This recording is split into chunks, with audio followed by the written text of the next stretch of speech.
ကျွန်တော်နာမည်ကအောင်ကျော်ရဲမှာလက်ရှိကတော့ကျွန်တော် professional trainer အနေနဲ့ကျွန်တော်ဆောင်းဝင်နေသလို business consultant တယောက်အနေနဲ့လည်းပဲကျွန်တော်ဆောင်းဝင်လက်ရှိပါတယ်ဒီနေ့သင်ကြားမဲ့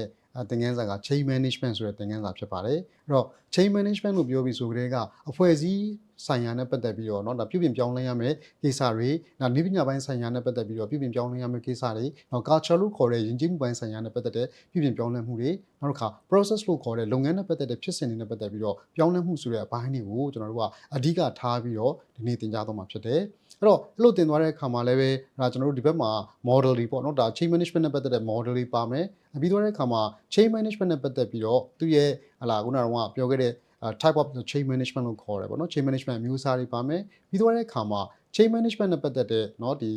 implementation လုပ်တဲ့အခါမှာသူနဲ့ပတ်သက်တဲ့ process တွေပေါ့နော်ဒါတွေကိုဆွေးနွေးသွားမယ်ပြီးတော့တဲ့အခါမှာတော့ဒီထက်မှထူးခြားတာကကျွန်တော်တို့ case study ကိုပါထည့်သွင်းပြီးတော့ဆောင်ရွက်သွားမှာဖြစ်ပါတယ်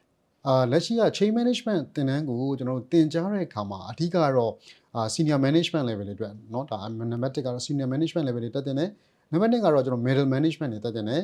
ပြီးသွားတဲ့အခါမှာเนาะ owner လို့ခေါ်တဲ့เนาะဒါ SME နဲ့ပတ်သက်ပြီးတော့ business owner တွေဒါတက်တယ်ပါတယ်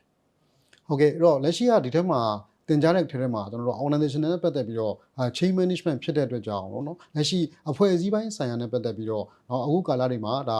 တိုးချဲ့တဲ့လုပ်ငန်းတွေဟလာဒါမှမဟုတ်လည်းပဲမိမိရဲ့အဖွဲ့အစည်းကိုပြန်လည်ပြီးတော့ပြန်လည်ပြင်ဆင်မဲ့အဖွဲ့အစည်းတွေပေါ့เนาะအဲ့တော့ဒီလိုမျိုးတွေများသောအားဖြင့်ရှိလာတဲ့အတွက်ကြောင့်ဒီ chain management လုပ်ငန်းစဉ်ကိုလေ့ကျင့်သင်ကြားထားခြင်းအပြင်မိမိလုပ်ငန်းမှာဘယ်လိုပြုပြင်ပြောင်းလဲပြီးတော့เนาะဒါအကောင်းဆုံးစီမံခန့်ခွဲသွားရမလဲဆိုတဲ့เนาะ idea အသစ်တွေကိုရရှိလာပါလိမ့်မယ်